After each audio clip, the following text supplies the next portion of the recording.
Ekspektasi besar diletakkan di pundak penggawa PSM, usai juara Liga 1. Selanjutnya pasukan Ramang akan berlaga di kompetisi internasional, yakni AFC. Tahun lalu, PSM bahkan tembus hingga final zona ASEAN. PSM Makassar harus mengakui keunggulan klub asal Malaysia, yaitu Kuala Lumpur FC di laga terakhir.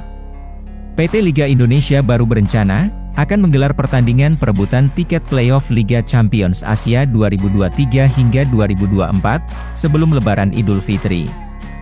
Namun, rencana itu dipastikan batal. Pertandingan yang mempertemukan juara Liga 1 musim ini PSM Makassar dan jawara Liga 1 musim lalu Bali United itu baru bisa bergulir Mei mendatang.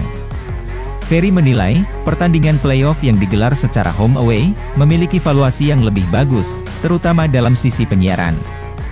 Terkait waktu penyelenggaraan, mantan Direktur Olahraga Persija Jakarta itu belum memastikan.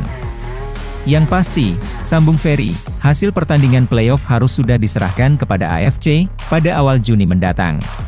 Kita harus menunggu, kemungkinan pertandingannya akan dilakukan di bulan Juni nantinya, hingga di pertandingan kedua.